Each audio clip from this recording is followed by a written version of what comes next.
Donnerschlag. Gedankenanstoß und Inspiration.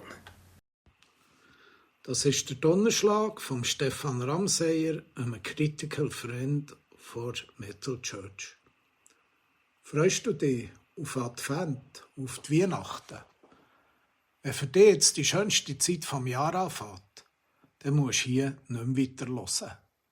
Der Donnerschlag ist für alle die trotz Glühwein, Weihnachtsdeko, Familienfest und Geschenk nicht recht froh werden können.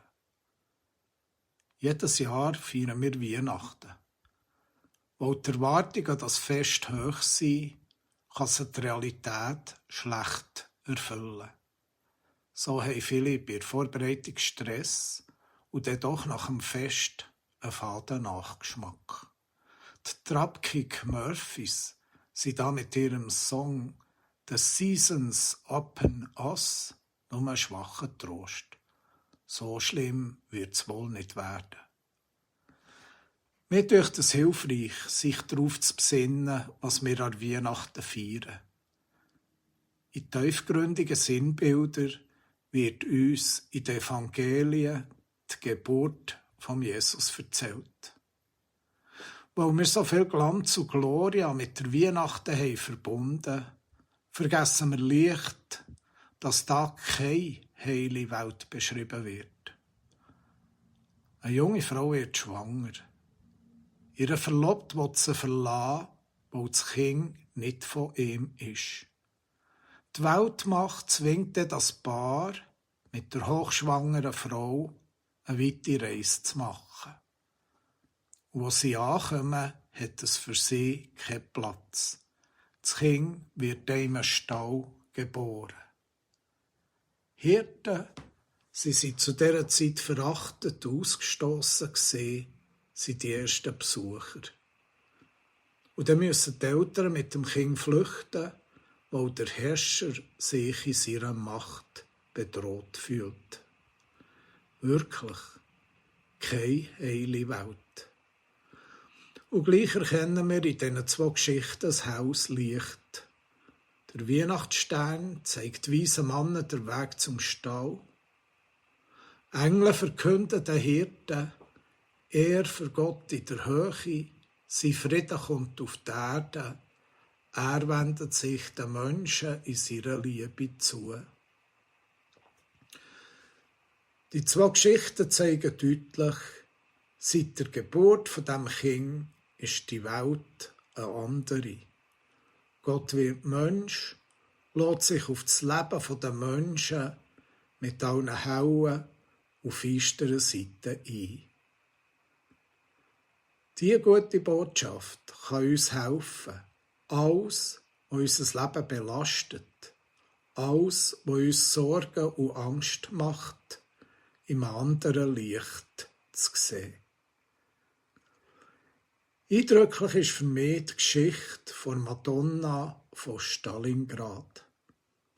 Das Bild ist vom Pastor und Arzt Dr. Kurt Räuber an Weihnachten 1942 auf der Rückseite einer Landkarte gezeichnet worden.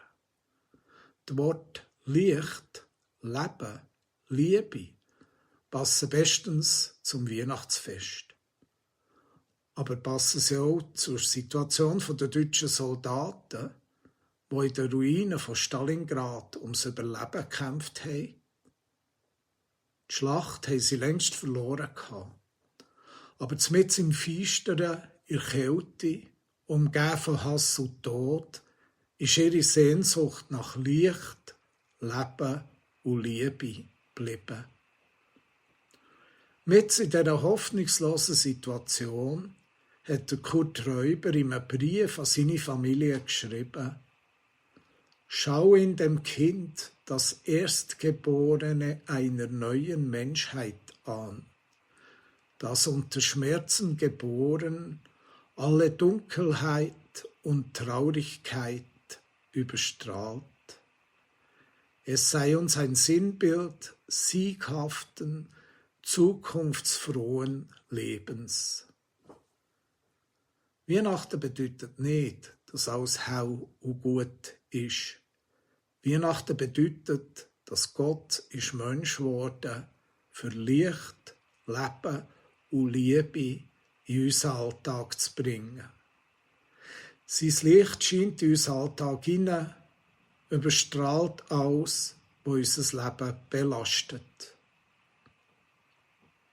Wir können zwar nicht erwarten, dass sich in unserem Leben alles so wird ergeben, wie wir uns das wünschen.